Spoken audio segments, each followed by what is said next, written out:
Assalamualaikum warahmatullahi wabarakatuh. Perkenalkan, nama saya Muhammad Syauki Futaki Anwar. Saya di sini sebagai moderator dari kelompok 4 yang akan membahas tentang epistemologi filsafat.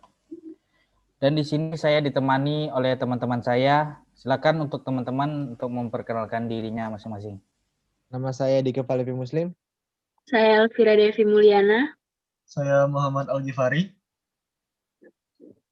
Terima kasih untuk teman-teman sudah memperkenalkan diri. Silakan untuk Muhammad Al-Ghifari kita mulai untuk membahas tentang epistemologi filsafat.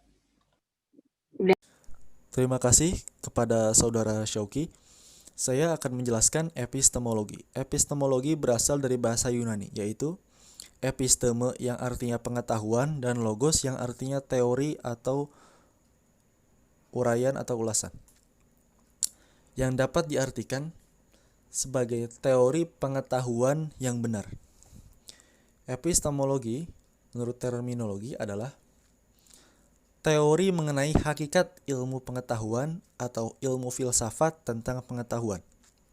Maka dapat kita simpulkan yaitu sebuah teori tentang ilmu pengetahuan yang benar dan terpercaya.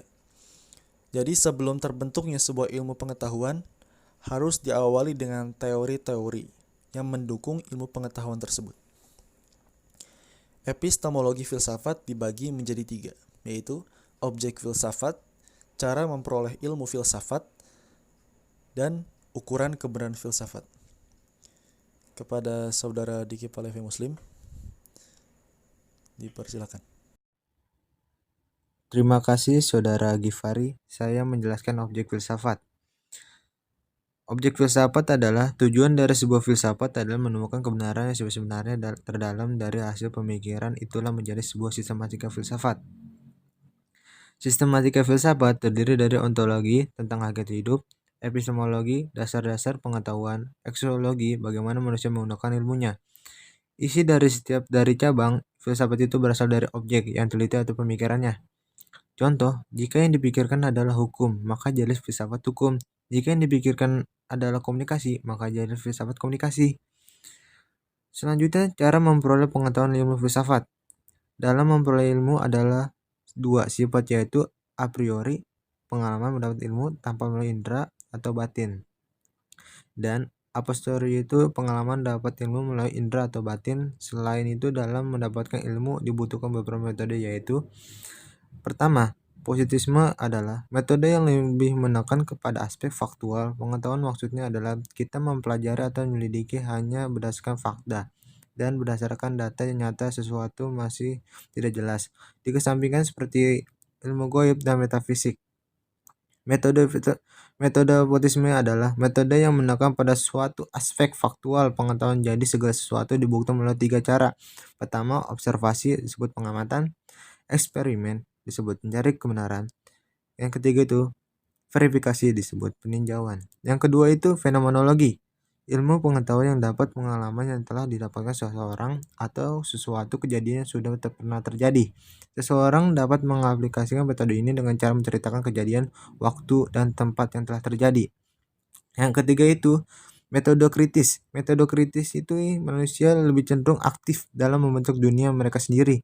Ilmu pengetahuan dapat mereka dapatkan dari pikiran-pikiran kritis yang ada dalam pikiran masing-masing. Cara munculnya pikiran kritis dengan mempertanyakan apa yang ada dalam hidup ini, dan kita juga mempertanyakan apa alasannya pemikiran suatu hal umum dan menjabarkan ke hal yang khusus dan sebagainya. Kepada saudara Sauki kami persilakan. Terima kasih untuk Diki Palevi Muslim. Saya akan melanjutkan pembahasan yang tadi, yaitu tentang subjek dan tujuan epistemologi. Menurut Jujon S. Surya, Suan Mantri berupa segenap proses yang terlibat dalam usaha kita untuk memperoleh pengetahuan, dapat diartikan bahwa objek yang disebut adalah sasaran. Dari tujuan epistemologi tersebut, tanpa adanya sasaran, tujuan pun belum tentu bisa dicapai. Jacques Martin mengatakan, tujuan epistemologi bukanlah hal yang utama untuk menjawab pertanyaan, apakah saya dapat tahu, tetapi untuk menemukan syarat-syarat memungkinkan saya dapat tahu. Seperti halnya epistemologi, yaitu memiliki potensi untuk memperoleh pengetahuan. Landasan epistemologi. Yang pertama, landasan epistemologi ilmu disebut metode ilmiah, yaitu metode yang digunakan untuk menyusun pengetahuan yang benar. Metode ilmiah merupakan suatu prosedur untuk mendapatkan pengetahuan atau ilmu. Yang kedua, sebuah ilmu pengetahuan tidak semua bisa disebut ilmiah. Karena mencari ilmu harus sesuai dengan syarat-syarat tertentu. Syarat-syarat itu harus dipenuhi agar ilmu pengetahuan tersebut bisa masuk ke dalam metode ilmiah. Ketiga, mengapa metode ilmiah dijadikan acuan? Karena metode tersebut memiliki dua pilar, yaitu rasio, masuk akal, dan fakta secara integratif, sumber yang dapat dipercaya. Saya terima kasih. Saya lanjutkan kepada Elvira. Pengaruh epistemologi.